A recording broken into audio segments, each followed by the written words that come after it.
Le territoire de l'entre-deux-mers entre Dordogne et Garonne est parcouru par de très nombreux cours d'eau qui coulent pour la plupart sur des sols argileux et calcaires. Ce sol particulier a favorisé l'apparition de cavités naturelles, grandes ou petites, en constante création. Un village de l'entre-deux-mers, Escoussan, renferme un exemple de ces évolutions naturelles. Avec deux spécialistes mondiaux des mondes souterrains, Jean-François Pernette et Richard Maire, je vous propose de découvrir les secrets de la création de ces dolines mystérieuses. Se forme. Magnifique, hein. Ah ouais. Alors ça c'est une doline qui n'existait pas il y a à peine 30-40 ans quand j'ai commencé à venir farfouiller par ici. Quand tu dis doline, c'est un effondrement carrément. Tout à fait. Donc l'eau qui arrive est en train à redéboucher cet effondrement. Et bon, malheureusement c'est pas vraiment pénétrable, mais viens voir. Et là on touche le calcaire. Hein. Absolument, absolument. Alors on voit bien que l'eau, en ravinant, a creusé la zone argileuse, de terre bien sûr, et bute sur le calcaire. Une coupe géologique du coup, naturelle. On voit des graves là, hein, des petits graviers. Tout à fait. Regarde là. Ah oui, celui-là c'est un gros même. C'est un gros et c'est des galets de la Garonne. Ce sont les alluvions, de la Garonne. Alors à peu près à quel... Oh, il y a peut-être 1 million d'années, quand l'entre-deux-mers était plus bas. D'accord. Parce que l'entre-deux-mers s'est soulevé à un moment donné. Mais avant c'était au niveau de la Garonne. C'est ça qui est vraiment intéressant. Tout à fait. C'est pour ça que sur certaines collines de l'entre-deux-mers, on retrouve de la grave, donc des alluvions encore plus... Des vieilles terrasses fluviatiles. Son chemin creusé, l'eau coule sur ce le fameux calcaire de l'entre-deux-mers, avant de s'engouffrer dans ce trou, qui est quand même pas rien. Ça fait 2 mètres de large, et l'eau va donc dans un petit ruisseau souterrain que j'ai exploré il y a très longtemps à partir d'une autre doline, mais qui est vraiment très exigu. Très exigu. Il faudrait qu'on essaie d'y retourner, mais c'est minuscule, c'est une étroiture. Et tu penses qu'une grotte comme ça, elle a quel âge? Elle paraît très récente.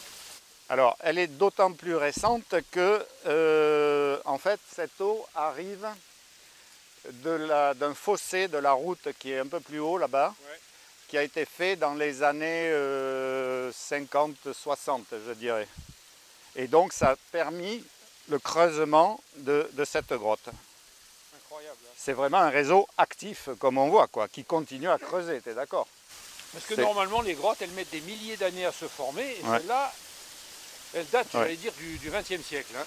Oui, à part qu'elle a, je pense, été re-surcreusée, ça avait dû se colmater, mais du coup, ce qu'il y a dessous est beaucoup plus ancien. Oui, c'est un petit pas d'Irak, là, ça s'est effondré. Hein. Absolument, un petit pas d'Irak, mais vraiment tout petit. Et alors, j'aime bien en plus l'ambiance, parce que, regarde, on se croirait presque dans la jungle de Papouasie ou ailleurs, c'est superbe, superbe. Finalement, l'entre-deux-mers a des sacrées richesses géologiques hein, qu'on ignore souvent. Hein. Oui, alors des pertes comme ça, puisqu'on appelle ça une perte, comme tu sais, je dirais, il y en a une bonne cinquantaine de connus, dont une bonne dizaine de pénétrables par l'homme, c'est-à-dire qu'on peut explorer. La plus célèbre dans l'entre-deux-mers, c'est la perte du trou noir. Ah oui. Donc qui s'appelle le trou de la Barrique, on ne sait pas trop pourquoi, et où un ruisseau pénètre sous terre. Ça, et on peut le suivre sur pratiquement 2 km, je crois, magnifique, jusqu'à la résurgence, où l'eau ressort. C'est une traversée spéléo. Exceptionnelle, une des plus belles de l'entre-deux-mers d'ailleurs, pour ne pas dire la plus belle. Voilà. En fait, l'entre-deux-mers, sous les vignes, c'est un véritable gruyère, comme une espèce de fromage où l'eau circule. Hein. Tout à fait. Voilà. D'une centaine de mètres d'épaisseur donc. Même pas. Même pas. Ce ce qu'il faut savoir, et qui est important, que je rappelle tout le temps à tout le monde, c'est que toute l'eau qui pénètre sous terre dans l'entre-deux-mers se faufile donc dans des boyaux plus ou moins pénétrables par l'homme, mais en aucun cas n'est filtrée. C'est vrai.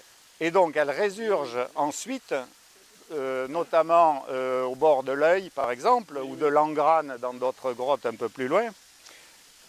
Et cette eau-là, malheureusement, si les dolines sont polluées, Si elle est polluée, on ne peut pas.